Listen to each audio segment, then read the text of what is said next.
Hello everybody and welcome. And this is episode 2 of the Midnight McBride show. And this week it's called The Gift.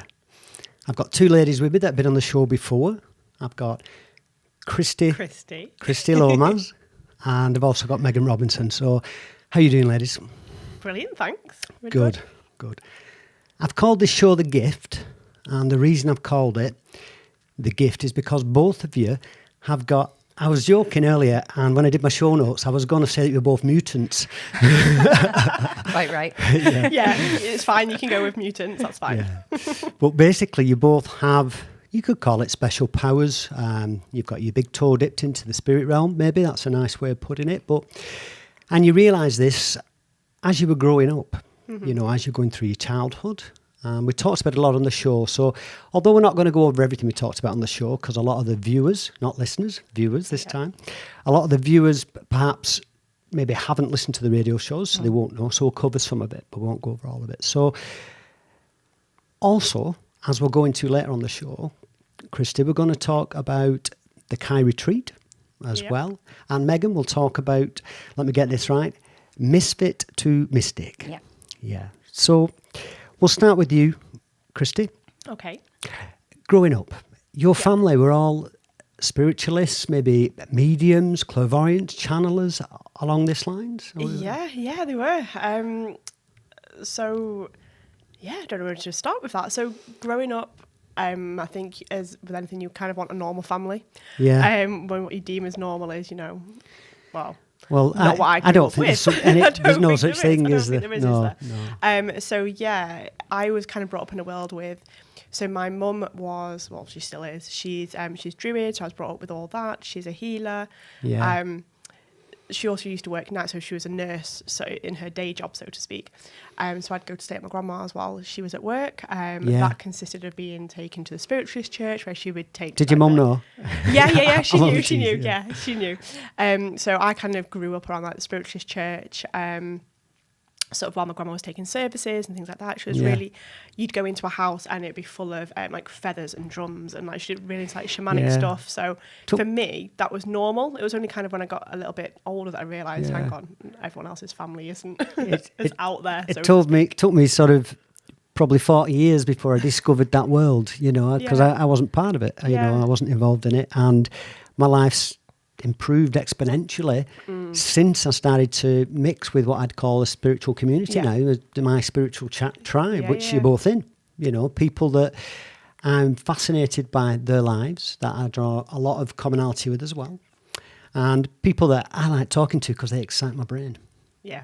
So, definitely. Yeah. Definitely. Megan, so when you were on the show, you talked about, because you're an Irish girl from Derry, you talked about your experiences. You discovered that maybe you were a little bit different than everybody else. And this is something that you developed and grown with now. Yeah. But how's that when you first realise, I'm not like the rest of these people?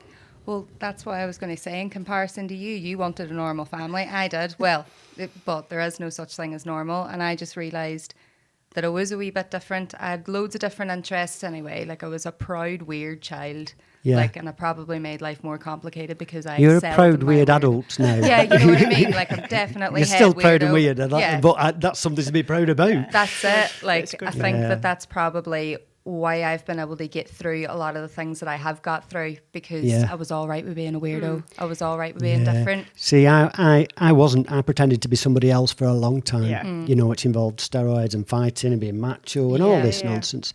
And it was a long time before I thought, I'm nothing like these other people. Or we're actually all like that, but everybody's pretending to be different, and I couldn't do that anymore. Definitely. So it changed, I've recently actually just come back from Manjushri. I've been at Manjushri for the weekend. And I was joking before the show started that I went for the Amateus retreat, which is classed as an in-depth retreat, because when you do the meditations, it's reciting a lot of external mantras, sadhana. And you repeat this over and over, and you do 3 or 4 1.5 hour sessions each day chanting, and eventually you go deeper and deeper, and it's beautiful. And I didn't do a single session. I got no sleep because we had a bed that, I think it was a lesson. We had a bed that had springs in that stuck in and everything. It was horrendous. Yeah. But it didn't really faze us because we had a lovely time. And first session, we got there, fell asleep. that's how tired we were, I think. Yeah. We just, for the first time in about 7 weeks, because I've been so busy on it and involved in what I'm doing, I just collapsed. We slept. Yeah. I fell asleep with my clothes on. That's how tired we were. Just bump out. The next morning, Steph had a bit of tummy ache, Willow, and then we bumped into Catherine Beaumont, who does meditate with horses, and another lady who does hands-on heavy horses called Debbie, and they're doing retreats together. And so we spent a few hours with them, which is funny because we'd not seen her for a year and a half.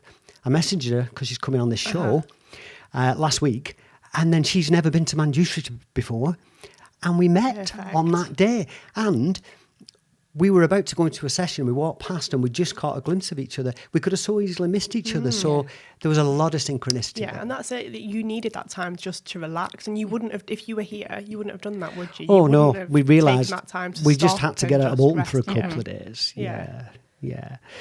So tell us a little bit about the Kai retreat. Okay. So it's like, I thought, the key Kai. It's like the tomato thing, isn't it? Yeah. the Kai retreat, for a long time, Yes. I couldn't help but call you Kirsty, not Kristy. And I don't know why, but just every time it when came. You see it, and I like thought associating. Kai was an abbreviation of your name. Yep.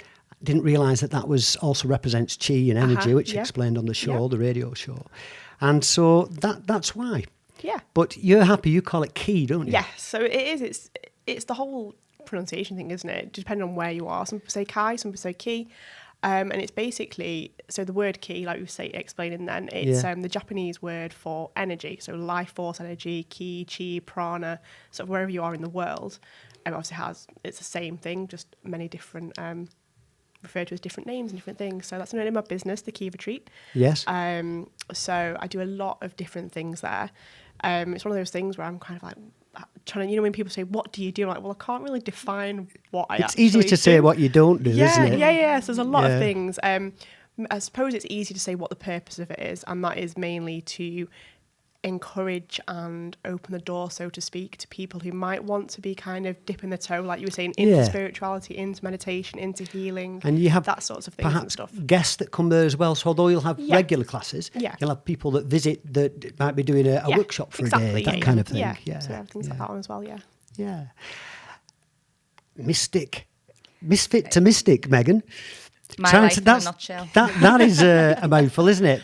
Megan does Misfit to Mystic. It's all the M's, So tell us a bit about that, Megan. So the Misfit To Mystic Academy is the strategic woo school that helps you to integrate the magic and mayhem of your spiritual or not so spiritual life.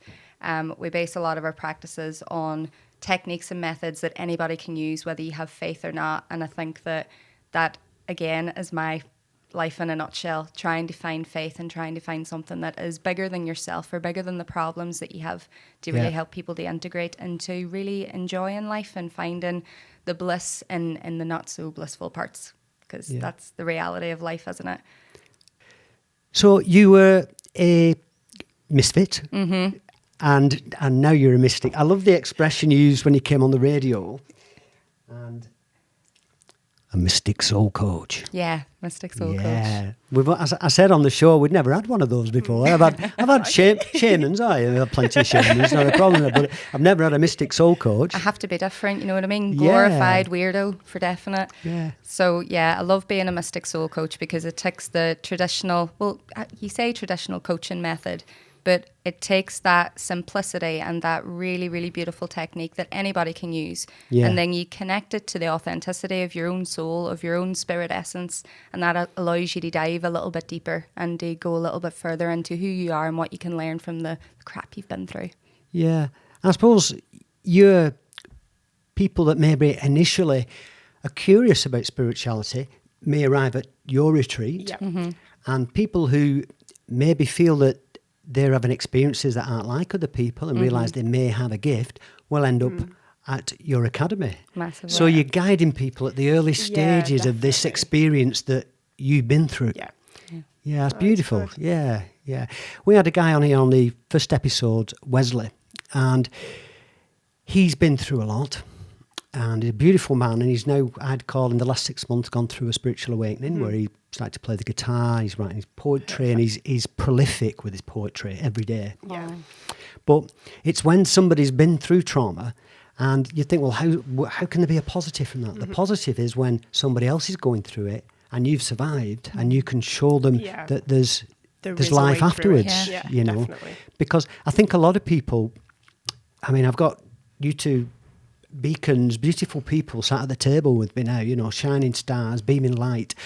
There's other people who, when they go through this experience, can end up taking their own life because it can be terrifying, especially if you're all-consuming, can't it? It really can. Yeah, if you're communicating and you've got voices and outside influences or seeing spirits, it can be very, very scary. It's true. I think I struggled with it as a child, which I shut down a lot for the things that I was seeing. I was just like, no, don't want this at all. No. So I shut down a lot from a child from seeing things. Yeah. So slowly that's coming back in now because I'm still getting that.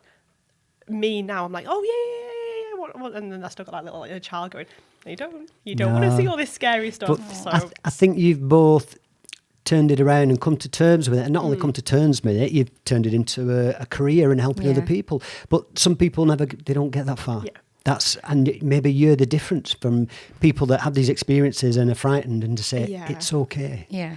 You know. We were talking about that in the way up, about having a meaning and having a purpose. And I think for me personally, it is about helping other people, and it is about giving them buckets of water to put out the flames that you used to burn in. Yeah. Like, that's as far as it goes. Yeah, that's a nice analogy. Yeah. No, it is. Yes. It is. It's almost kind of, I always say with, like personally, obviously I do a lot of deep inner work and stuff, but the people, my clients, so to speak, the people that I've found that come, they are people that are, like we were saying, just starting out. They might be a bit overwhelmed because there's so many places where you can get conflicting information. Yeah. They can feel a bit intimidated and go into different places and they don't really know where to turn. So it is just that little opening the door type thing to Pandora's box and the rabbit hole and then going.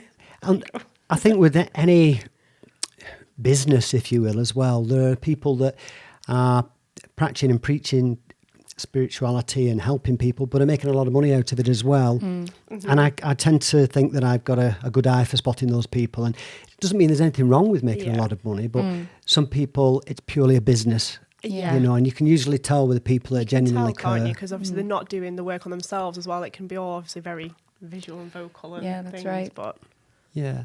So for each show, by the way, I've got my sign now. I didn't have a sign for the first show because they wouldn't deliver it on time, so it was just blue.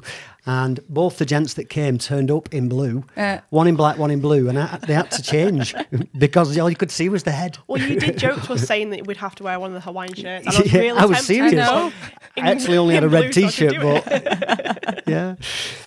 But when I paired people for this show, I thought it was going to be difficult, and I had a big list of people. I started off for the first shows. I'd picked everybody that's coming on here initially has done the radio with me, because then I know who's comfortable, who's easy to talk with, people that are maybe relaxed in front of the camera as well. That helps. And both of you qualified. And when I was putting people together, I thought it'd be difficult. It was really easy. Everybody, I just straight away, I'd heard you talk about Megan, and I'd heard Megan talk about you, and you said lovely things, and I thought, oh, this is going to be easy. That's a sure thing. And you both talked about growing up, your childhood, and how you knew you had a gift at this age, at a very young age, and you're around that community. And so I thought this would be easy. But how did you meet?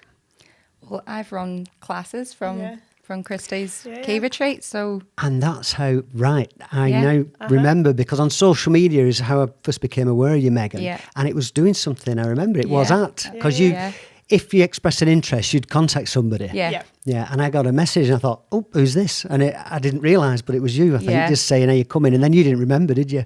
No, probably not. You had no idea. No, you message that many people. I think that's the thing, whenever your business is online, you kind of lose contact with the real world, and that's probably what I loved most about coming to your retreat, because you connected with people in the community, and you know Kristy's amazing at bringing the right people together, and always has been. So I've always loved working there and love being a part of her community as well, because it's really special. Yeah. Hey, I found that for a long time I was just doing meditation. I did workshops, retreats. I did a festival. I did various things. And then I wanted to focus on the radio, writing and doing other stuff. So I stopped doing the meditation because I physically just couldn't do everything. And I have to work sometimes as well and actually go and earn money. And I lost that connection. I became a bit disconnected from everybody. And so I'm hoping at some point in the not too distant future, I can go back to that as well. But I have to choose. You have to manage your time, don't you? Of course you do. Yeah. No, you really You'll know about this because you've got young children as well, haven't you? Yeah. I don't know how you do that. Yeah, I don't know how either of you do it. 2 kids, and then, like you were saying, have to work as well. So I have a job. Yeah. As well as this, and so it is just. What's that? What do you do? I work on the trains, so I'm a train manager. Of course, yeah. Yeah, train manager. Willow was saying that I knew you were. I shouldn't say it, but a trolley dolly. Yeah. That was a trolley dolly. Yeah. You were an air hostess on a plane, and then you went onto the trains, and you're still there now. So I went for. I was going to a different airline, so I think I was meant to be there for like 4 months before I went to a different airline, and then 11, 12 years later, I'm still there. Yeah. Do you enjoy it though? Is it okay? Yeah. No, I do. I love getting to meet, it sounds a cliche, but I love the different types of people that I get to meet because I wouldn't meet those people day to day. And I found the more you guys will get this, the more I'm growing spiritually, the more spiritual work I do. It's always these people where they just, synchronicity, they put them on the wrong train or this or that. Yeah, they're having this massive life crisis and they need someone to talk to. So I've kind of found that that's why I'm still there. Mm-hmm. And it's almost like a little counselling role within the job. I went down recently to do the audiobook and I'd got on a train and it was a long train journey to London. I'd not been on a train for years. And the synchronicity, I met a couple of people. I talked to this lady who was working on the train as well. And then there was a guy in the hotel I stayed at who was suffering from anxiety, and we had a long chat with him. And it was like everything just started to fall into place. And I experienced that. I think, obviously, when you're on the right path, when you're fully present in the moment and you're experiencing bliss and joy, you just naturally meet the people that you're meant to at that moment. Don't you? Definitely. Yeah. So, Megan, not everybody on this show has taken drugs, and we'll talk about it briefly, but you were happy to talk about it on the radio. We had a chat about it, and, as you were growing up, and I talk about it very openly, and I made a list. I've never read the full list on air, on the radio or on this video podcast, but I thought it was 32 drugs I'd taken, recreational drugs. It's over 40, and you wouldn't think there's that many, but there's a big list. But there is. And I tried most. But you were okay to talk about that as part of your journey. Yeah. And you even said that actually maybe opened some doors and put you on a spiritual path. Massively. I think whenever you are high, no matter what kind of high you're in, if you feel that you're safe with people, then your mind can go off to somewhere completely different. And I was very, very lucky to have that experience where, right, fair enough, I did spiral, I did have serious problems. But unless I had those experiences, I would not have been able to have the faith that I now have, because I've seen things that maybe I didn't see whenever I was a youngster, or, things that I didn't really think that were real. Because in my head, I'm like a Disney princess. Like, let's face it, like I'm looking for a tiara now. This is the reality of it. My inner child needs a tiara.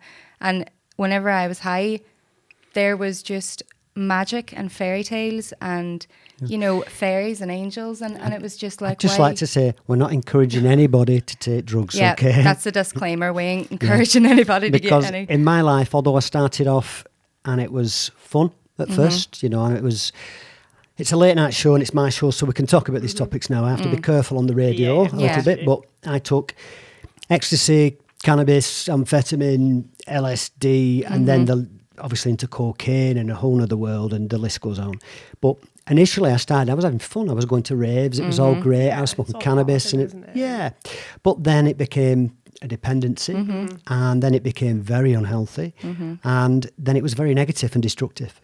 So I think although those experiences are there, prolonged use over a long period of time, and especially if you're doing it on a regular basis where you become dependent on it, then it's a whole different experience, isn't it? For definite. I was very fortunate. I've done ayahuasca, mimosa, uchuma on more than one occasion. I've also done kambo. I've done other things. Yeah. These are the first three anyway, are plant medicines. And these are not recreational drugs. These are taken for people that need help. Yeah. And you've tried, perhaps pharmaceuticals, medicine, you're desperate.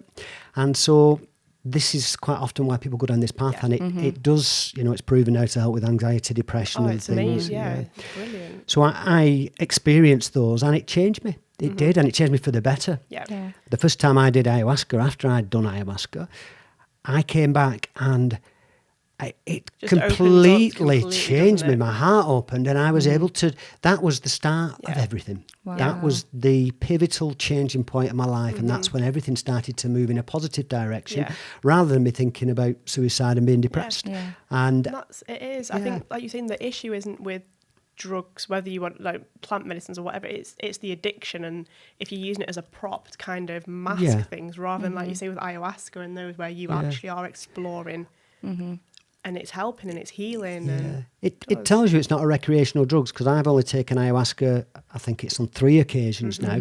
I'm not in a hurry to take it again because it's a significant, it can take years to process the experience, you know, and some people only take it once and that's adequate. It's not a recreational drug. But when you're desperate and you need help, it can be a positive thing, you know, a very positive thing. Okay, I have to keep my eye on the time. We're going to have a short interval in a minute. We've got a few minutes left. So your journey here, we talked about, and I find this quite funny, that on the last show, episode 1, I swore once, and I said that Wesley Dyson's book of poetry was going to be bloody good, and that's the only time. However, I know, especially because I spent time with Megan, that you know, a lot of people swear. I try not to. What I did notice, which was, I recently did a construction job. I had to do a job. It lasted 4 months to raise the money to do this, you know, to do what my dream is, the things I love to do. And I love doing this. Yeah. I am very passionate about doing this. And I think we've got it something like now, and it's going to be wonderful. And if only one person watches it, but we enjoy doing it, I don't care. You're doing it, exactly. I think a lot of people will watch it, but if they don't, it's never done for that reason. Yeah. 95% of the things I've done are never done for popularity. They're not done for You're being financial. true to yourself, aren't you? Following what you want to do and your passion with it. Exactly. They're not done for financial gain, because I'd poured lots of money into projects that never made any money, but I'm still really pleased and happy that I did them, you know. But so swearing, and I've realised on this show now, I don't want people not to swear, and I'm not going to say don't swear. But I try to keep it to a minimum. And I was on a construction site and I came back and I was throwing swear words out, every other word. You're a product of your environment. If you're in a room with 100 people and they're laughing, you'll start to laugh. If you're in a room, let's say you're in a war zone and you see traumatic things, even if you're not injured, you'll probably be damaged psychologically. You'll have experienced the trauma. So you're affected by your environment. Until you become enlightened, you're infected by your environment. And so I couldn't stop swearing. It took me about 3 or 4 weeks to get rid of that. And I mean, they weren't nice ones, you know. I'm not on about your shits and your bloodies. They were, they were big ones. Your intention with swearing, I think, is everything. We've actually tested this with kinesiology, because in one of our sessions, a lady was like really not all right with swearing. And of course, I couldn't shut my mouth. So she got really, really upset about it. And then we tested it with kinesiology to see if we called you an F and C in a bad way, and we thought about like an ex-boyfriend or something like that, and then we called you a lovable C, and your body stayed strong. So your intention with swearing is really everything. So we have proven it now, so we can swear. I think in context, sometimes it's completely valid. Sometimes it's needed, isn't it? It's just I needed it this morning. I needed it this morning. I think we're all having a morning like that this morning. Definitely, Just so everybody knows at home, we had to have a little meditate before we started this, because we'd all had a bit of a rough ride. So, Okay, we're going to have a short break there, and then we'll be back with Kristy and Megan. Thank you.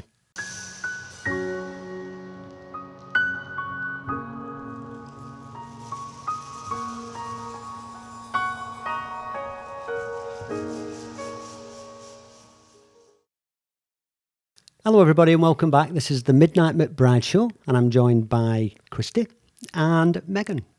Welcome back. Thank you. Good. So, offer, then, we were just talking about, which seems bizarre considering your spiritual nature, the Real Housewives of Cheshire. Yeah. I know. I think you have to explain that. So, I was approached to be on the Real Housewives of Cheshire doing healing sessions, basically. In the I was so middle of a disappointed when you said that. I was hoping you were actually one of the Real Housewives of Cheshire and you're having a punch-up or something. Well, I'm from Sale, which is in Cheshire, technically, so I could be. We're doing like healing sessions with the girls. Yeah. Which, like you say, it's kind of... I had a bit of like a little moral kind of like dilemma about doing it, to be honest, because it's... Yeah. I don't want to say this because the girls that I did it with are absolutely lovely and are really spiritual as well. So it's really good insight to see kind of, obviously it is all scripted and it is for entertainment purposes. Yeah, so to it see says that, there's a disclaimer. Yeah, so just kind of see how it worked and stuff. But at first I was like, do I want to do it? It's not really me. But then I thought, with the way I'm going with the business, the whole point of the Key Retreat is I want to try and reach those people that really need the help but wouldn't necessarily know where to turn. So for me, I'm not saying that all the viewers that watch it are, but more than likely. Do you know what I mean? It's that kind of environment and stuff. So I think sometimes the opportunities that come along aren't quite as you choose them, but you just got to grab hold of them with both hands and get on with it. I couldn't make it. I kept saying, no, I can't make it. And it just kept coming up and up and up. And I thought, well, there's a reason why. Yeah. This is like trying to get you on the radio. Isn't it? Yeah, exactly. It's okay. I was like... About a year before I could get you on the radio. Yeah, definitely. I don't know. Maybe it just wasn't the right time for you. Probably, yeah. But once you came, it was like you were born to do the radio, you know? So probably all it was is just wasn't the right time for me to be doing it then, Yeah. I've never seen The Real Housewives of Cheshire. I haven't either. I watch maybe 1 hour of TV a week. Actually, 2 hours last week. So... I watch a little bit of television. I'm very careful about what I watch. I choose. There's a programme on last night which I watched and it was about cave diving. And, it was amazing. Wow. They go in these worlds where somebody's never been before and they've been there for hundreds of thousands of years and they're finding creatures that they didn't know existed. And the water, because it's filtered by the rocks, is perfectly clear. And it's just so beautiful, you know. So I choose what I watch. But I've never seen that programme. But I think... Like I say, I had an opportunity that came along. I've had a few this year. I did a little bit of TV with Chewing the Cud and some other things. And not quite exactly, but a bit random. It just appeared. And I thought, unless something really goes against the grain, then I'm up for most things. You know, especially if I enjoy it. You know, that's the main thing, isn't it? The criteria. Will I enjoy this? I think I will. Will it be fun? Yes. I'm going to do that. Let's do it. Yeah.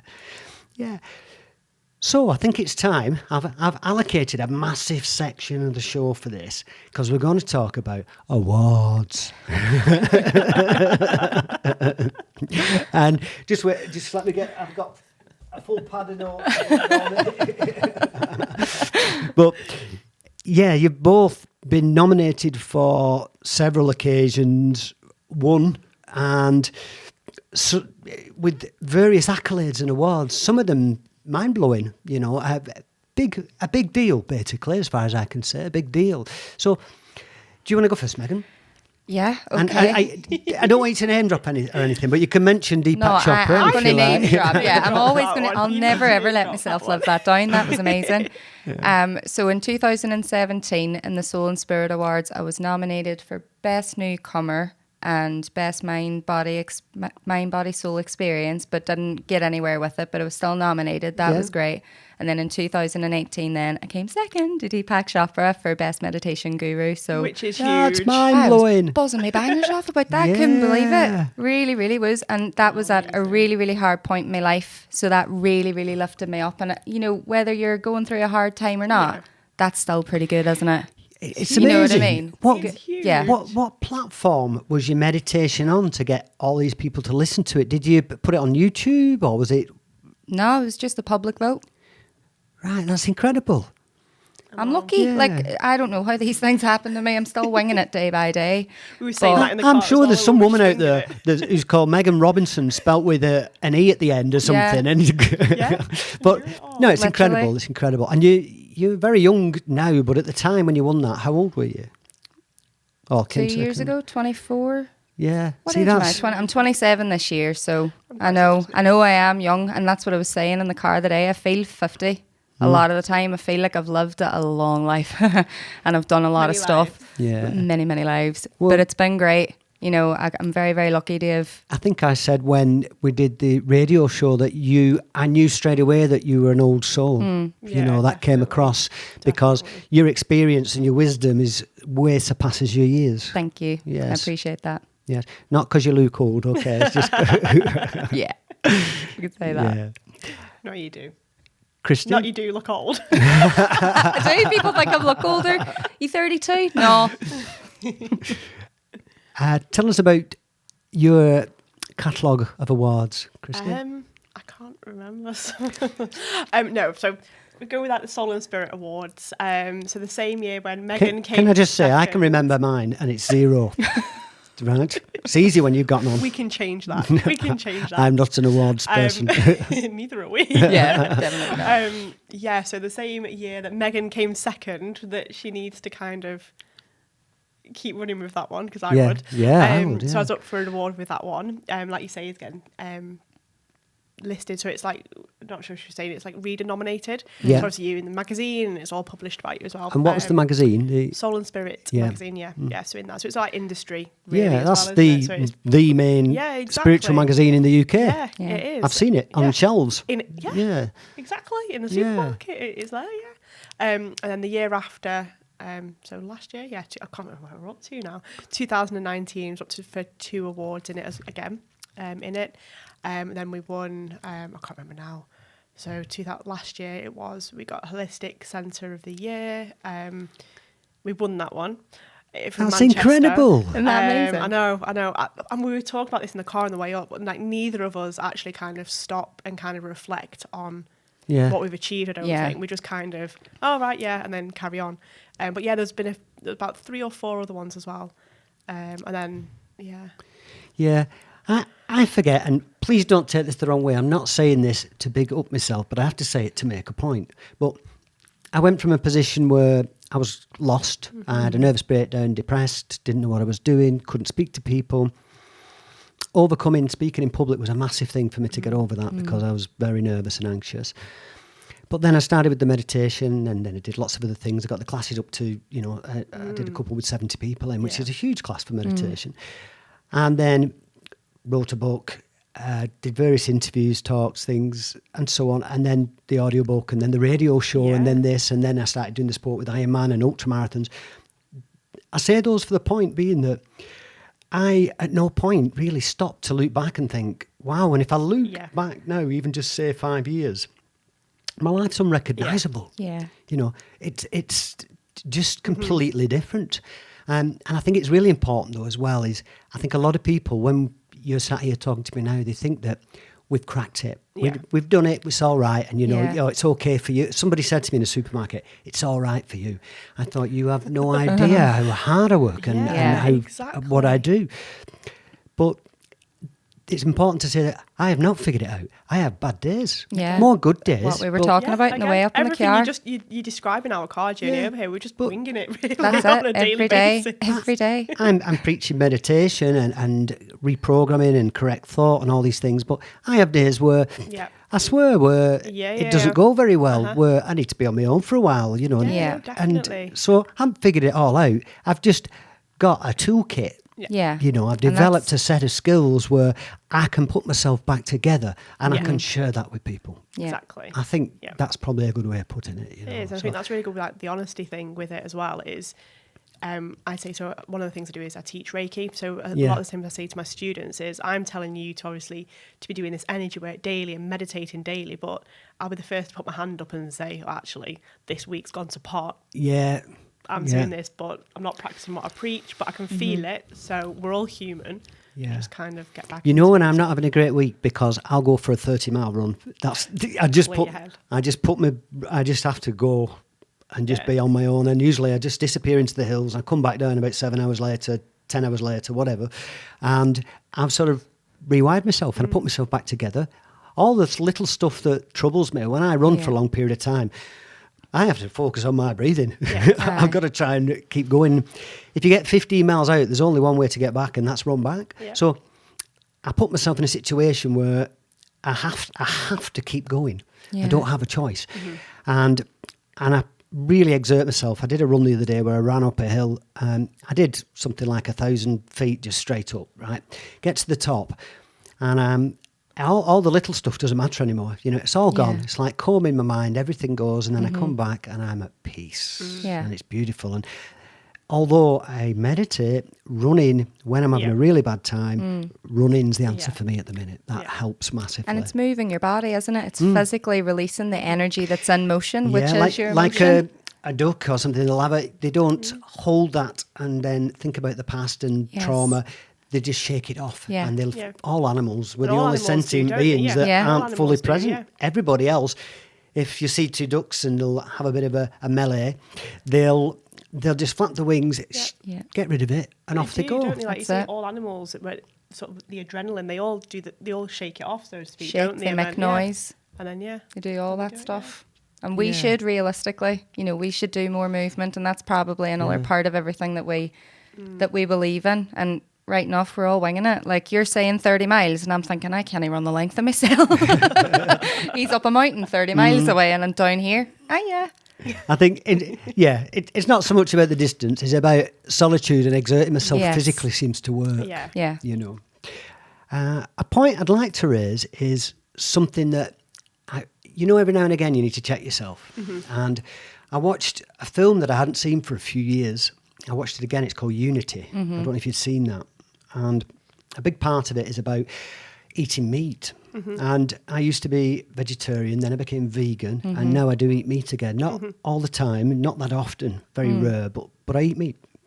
And I watched this film and I thought, it's all right thinking that, it's wrong and everything, but I'm still eating meat. I'm part of the problem. And this then, a guy I know called Marcus Chester, who's coming on this show, who did the radio with me about 2 weeks ago, wrote a little article for Facebook, a little paragraph about what happened with Caroline Flack, saying that a lot of people put a post and say, it's terrible what happened, but still watch Love Island. Now, whether you're involved in making that programme, or whether you just watch, just by watching that programme, you're part of the problem. It's actually being very conscious about your actions. It's okay having an ideology and thinking, we shouldn't eat meat and stuff, but I'm still eating meat. So I need to check myself, I think. And I need to stop eating meat because I don't agree with it, but I'm still doing it. Right. So I think it's realising that even just by doing nothing and maybe just going along with things and taking the easy road is not the answer. Sometimes we have to make some very healthy, conscious decisions which require effort. And it does, like you said, it's the effort, it's the not going along with what you're used to for, as humanity, generations that have been programmed to obviously eating meat and the rest of it and stuff. For the record, I've never watched Love Island. I've never seen it. It's not on my list. I would never even appeal to me, But it is, and this is the other thing where you were saying with like things like the Real Housewives of Cheshire and stuff, like the people I'm trying to reach are the people that would be watching Love Island and they would be doing this, and they're in such a bad place because of all the pressure that's put on them. I'll interrupt you, and I'm sorry, but I've just thought of a really good point. I remember when I first started doing the radio, they advertised for the army, and I had a real problem with this because a lot of my friends are ex-military, and a lot of people go to war with the right motivations, but when they come back, realise it's all for oil and whatever, and it's all a load of nonsense. And a human being is never further away from his true nature than when he's at war. And so I had a problem with this. But then I also realised that if I wanted to make change, I needed the radio as a vehicle to sort of express myself, because I've done 70 shows now, and I've had some beautiful people on there, and they've all got a voice now. I love that. The fact that, everybody's got this medium to express themselves now, and rather than it just being the same, we've got a different message. And I realised that in order to make change, sometimes you can't just say, that's wrong, this is right. And you have to engage to make change. You have to have that conversation, that communication, don't you, And just by stepping back from the radio because they advertised for the army wasn't going to change anything. But by putting a different message out there would. So I think that imperfectly perfect action is what's needed on everybody's account, because whether you're eating meat or whether you're working in the army or whatever it is that you might be doing, unless you have a foot in there, you can't make a difference. You can't make a change. If you can't talk to people on that level, then you ain't going to do nothing. Exactly, Megan. That's what we'll do next week. You host the show. Because it took me 10 minutes to make a point that you succinctly put in about 30 seconds and made it better. Now stop it. I love that. But it's so true, though. It is. It makes a difference, I think. Yeah. So I'd like to ask you now, and just to be clear, I don't have it all figured out. I'm a mile away. Yeah. But I'm a little bit closer each day. Yeah. Every day. So I'd like to talk about now is I believe that you're both doing something together in the near future that's pretty much, and I say this, when I say this each week, I look at the camera and I say it's hot off the press. Tell us, this is maybe a festival that you're doing and you're part of, is that right? I'm chatting in her ear. Right. Basically, whispering in her ear saying, so like I was saying, the people that I'm trying to want to reach are people that aren't necessarily into. You can tell I'm getting excited because I'm getting like this now in my hands. Yeah, gesticulate. I know I am. Yes. So it's basically we're going down the lines of a festival, an event, a wellness, holistic type thing. Yeah. And the purpose of it is to make holistic living, so to speak. So healing work, meditation, yoga, all that sort of stuff, more accessible to the general public, and almost kind of like demystify the whole hippie type. Do you know, like the amount of people I have come to me going, oh, well, I want to come to meditation, but I'm too scared because I might not be able to do it, or this or that. A lot of people are just worried about what other people will think. Yeah, exactly. And so this is where we're trying to bring it more mainstream, basically. So it's the first year of the event, which we're hoping will grow year on year. And it's almost like two events in one, so to speak. So we've got one where there's loads of workshops going on. So it's like healing. We've got like yoga, meditation, like EFT, gong baths, group healing, all that sort of stuff. This is a 12-month retreat, yeah? It is, yeah, you go, right. And then the other side of it we've got, it's almost like a pop-up, kind of a cross between like an artisan market and an MBS type fair. But we've got along the lines of almost like really ethical, vegan, traders, zero waste, like all those sorts of things. Yeah. And so the first person that I thought of was Megan, because I need her on board. Because she's awesome. Yeah. And she came second. Oh, yeah, to Deepak Chopra. I think it was sort of like that. Deepak, yeah, you know Deepak. So she was the first person. I was like, I need you on board. I need you doing it. So, yeah, it's really exciting about that. It is. It's going to be really, really exciting. As soon as you brought it to me and you were telling me that you were focusing on doing it, I was like, yes, this is where you need to go, because, you know, as much as you might not like the lights and the camera, that's where you need to be, because the voice that you have is strong and your ethics are strong, your moral compass is strong, and having that for the mainstream public, that's perfect.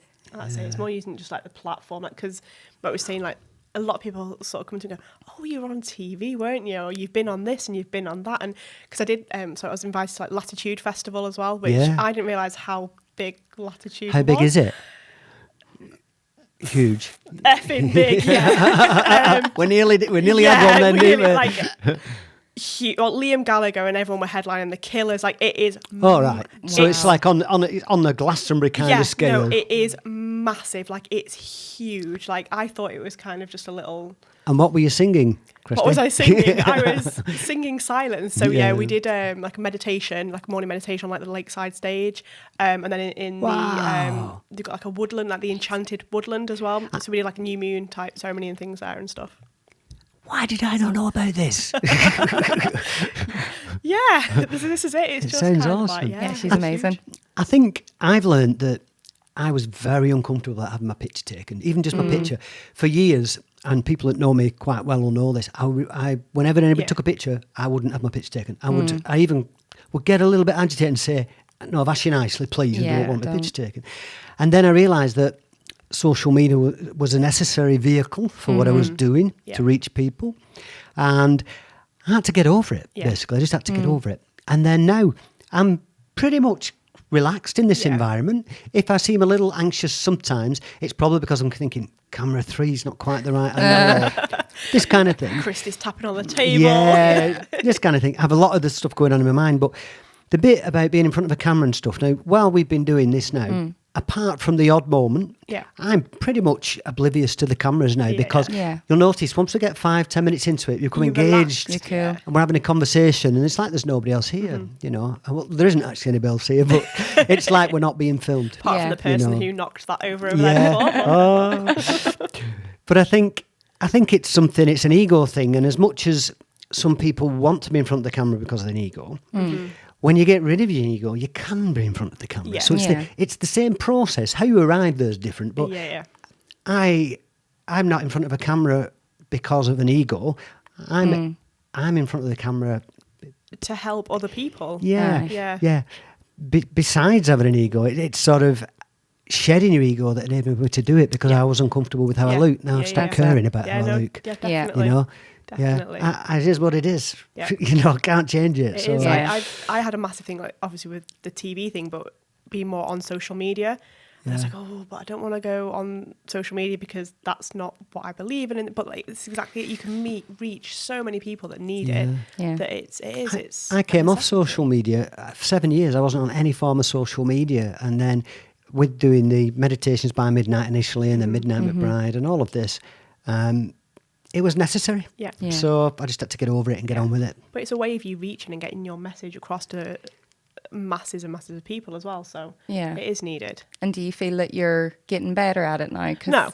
Do you not? No, I do. 2 years ago, I wouldn't have done it. Yeah, no, definitely. Like I wouldn't have done this. But I had to do loads of inner work to be able to actually go and do it. Like I used to be a lot bigger than what I was, and I know that I've lost loads of weight, and that's made me feel really good and really confident and that I can express myself, because 2 years ago I wasn't the vision of health, I wasn't the vision of happiness. So why would I put myself out there and tell people to be happy when inside I wasn't? Like for me that would have been a lie, but now it's different. When we did the radio show, you were telling me that you'd lost a load of weight and I'd seen a picture of you previously and you'd lost a load of weight, and then I hadn't seen you for a couple of months? Maybe 3 months, I'm not sure, but then you came into the station today and you've halved your size again. You've done it again. It feels good though. Like I think for me, if you're eating healthy, if you're doing it it with by the correct channels and losing weight, that's great. The way I see it with you as well is kind of like knowing you. It's the happier you're becoming in yourself. It's just kind of naturally just dropping away. Well, that's why I gained the weight. I was trying to create a physical barrier between me and the things that I wasn't happy with, and that's the only reason. And it's not to say that I got fat without eating. I ate loads. But then I didn't change my diet whenever I started to lose weight, and it just started to drop off because I got myself out of the situation that I was in. So it works. Like this is why I tell people you can get skinny by being happy. Yeah, I absolutely agree. A gentleman I had on the radio show recently, we were talking about weight, and he used to be double his body weight. And it was because he wasn't happy. And when you become happy, you generally... You might take plant medicine, you may take drugs occasionally, but you don't need them. You don't need alcohol, you don't need cigarettes. You generally, when you feel good, you eat well. You eat the correct foods. You don't want to put a big fat greasy burger in yourself when you've just done a yoga class, when you feel good. And then if you have a happy mind and you're in a happy inner emotional state, then you don't need to eat a load of food. Most people, and I'm generalising, not everybody, but most people who eat and are overweight, it's because it's comforting. And I've done it because I've been a lot heavier as well. And when you eat a lot of food, especially food that isn't good for you, which involves sugar, when your mood dips like this, you then reach for sugar because it's a very quick fix to bring your mood back up. The problem is that then makes the problem worse. It perpetuates, and it's a downward spiral. You know, and then you just need sugar constantly. It's just an addiction then, isn't it? It is. It's one thing that I'm trying this year. I'm like reducing it slowly, but this year I'm like, no, I need to. Yeah, I find recently, the last few weeks, not this weekend because I've been at Manjushri and we've had cake. But the last few weeks we've been on a salad, fruit and fish. That's all we've been eating. And drop weight like that, no problem whatsoever. Feel great, no bad carbs in your system, which is predominantly sugar anyway. So your digestive tract, everything's working well, you feel good. You've more energy than you have when you're eating a lot of food. Stuff, we felt great. I was doing it with Willow, and it was, we both, it improved our life. Yeah. By It does, just putting doesn't the it? right It fuel does. in, you know.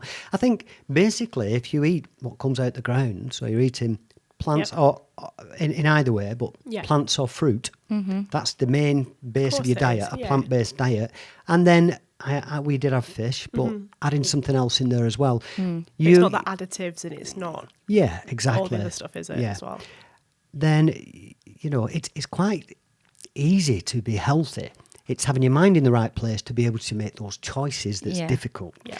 We know how to be healthy. We know what we need to put in. You know, nothing out of a packet. Not, It's just that it's the convenience, though, isn't it? Yeah. Of That's just, it. Busy lifestyle. You Well, lift th- anything. there's it's nothing more convenient. convenient than an apple or a banana, but Well, you don't true. get Yeah, the, you don't don't, get yeah. the sugar hit that Yeah. you get off a Mars bar. True. Yeah. You know, That is very true. yeah. So we're coming towards the end of the show, and I'd like you both, if you would, we'll start with Kristy, if you'd tell us maybe if somebody wanted to come to the Key Retreat, if they wanted to come to the Key Retreat, Yeah. how would they get in touch with you? Okay, so there are many ways. Good. We'll go with the social media, since we've been talking about that. So those are on Facebook. It is The Key, spelled K-I, Yeah. Retreat. Instagram is the _key, again spelled K-I _retreat. And then we've got the website as well, which is K-I, mobileholistics.com. Wonderful. Okay. And Megan, if somebody wants to become a mystic from a misfit, how would they get in touch with you? Yeah, so Facebook again. So the Misfit To Mystic Academy is a group on Facebook. You can come and join that at any point and you'll get to see me having arguments with people that are invisible, which is always a great crack. We do a lot of work on there, which will be really, really easy for people to get involved with, even if you're not a Facebook addict like me. Okay. So we're coming towards the end of the show, and I'm just going to quickly tell everybody that if they wanted to get in touch, they can follow me in various ways. I'm on Facebook, LinkedIn, Twitter, Instagram, a YouTube channel. Obviously, if you're watching this, you know that, and we'd really like you to subscribe as well. There'll be an episode coming out every week. And I've got the book From Pills to Peace, which is for sale in about 12 places, but predominantly it starts with Amazon, and the audio book, which is due out on Friday, I think, and then book 2 about 6 to 8 weeks off, which is moving forward, learning how to glide, elevating yourself and propelling yourself forward using surrounding energies with zero resistance, with zero effort, in harmony with natural law. Okay. This has been Midnight McBride. Thank you, ladies. Thank Thank you. And we'll do this again. Okay. Thank you.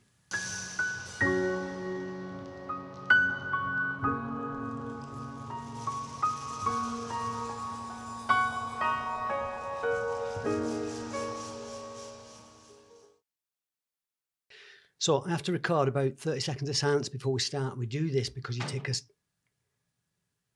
What was that, a bottle or something? Someone's coming to say hi. Oh, trust it with us too. Sorry, we're not trying to bring madness into your studio, but it just kind of comes with a package. So we'll have See, it's not that bad, is it? You're good. Just don't like sound of Just my own get voice. used to being in the light. Do you know what? I don't listen to anything back. Oh no, I can't I do send. that. Probably wants to go that way a touch. I'll just guide you with it. That way a touch. Yeah, that's perfect. Okay. Okay. If you stay like that, it's perfect. But whenever I move the mic there, you go like that. And then I move it over there again, and you go like that. It's like I can't get you from there. You're absolutely spot on there. Yeah. Just mute it. That's the thing. We I'm can like, see yourself, but just mute it. I didn't even watch myself when I was on TV. I was like, I'm not It's watching not. that. The kids did. The kids saw me and they're like, Mummy, you're on TV. I'm like, I'm not watching it. What we do on telly? What we do on telly? Real Housewife of Cheshire. Oh, right. Banking a drum. That'll be on. Under a period. Oh, God. That was amazing. See? No, what about him? Enjoy That the second crack. book. This is what I mean. That's what I said. We It need just that book. rolls off the tongue so effortlessly. I know. Yeah. Oh, thanks, babe. Oh, give us a hug. You're just Mwah. amazing. Thank you. No, Says I really, you. I know, but I really appreciate that because you didn't need to bring me on board in anything, but the fact that you did think about it that means a lot. You mother. See, once we started talking and just getting into it, then I didn't need any note. It just No, flied, but just I flew. like to have these as a backup. Yeah. Yeah. You know, Bring You're it just back into- organised, aren't you? Like, Yeah, but We could probably learn this from you. or anal. Yeah. Organised. Anal. Yeah. But yeah, now I've got to go and beat up my video guy. Yeah, you're going to have to. I mean, as funny as that is, I can't put that in because he's the one who's going to edit it, isn't he? You're going to beat me. He's actually see it. Might get the message though. Yeah. You know. Yeah. Yeah, I can't even say. I can't send him this video now because No. I can't cut that. There you go. Because he's been doing the editing. So it has it to has go. to go somewhere else. Yeah, he has to go. There you go. It's meant to be. Yeah. You can't send it to him. You've No, done I it just had to now. explain to the new video guy that he's not the video guy I'm going to beat up. Yeah, you're not the. And I'm not It's going the to old beat. one. And I'm not going to beat up anybody. By No. the way, I was No. just No. having a, That life's over. a joke. Oh. Mercury retrograde. I don't know if I can use any of this. Well, No, it'll you be all right. You can. You'll find someone new. This is you in your most human state. You need to Yeah. use this. This should be public. You can't use the same guy. No, there'll be people. Yeah, You'll I'll find saw one. somebody. Yeah. You will find one. Because there'll be a backstory to why you want to find him anyway. So you will. And you can show him this and they You can will have a have, laugh and be like, oh, it'll be great. I swear I won't do you over. Oh, yeah. Yeah. Right, okay, let's. No, I'm going to bring you out one at a time. You Single need this- file out. You need this on the thing of us getting in and out. I know, just this is how people need to shimmy in. Shimmy, shimmy. Yeah. Okay.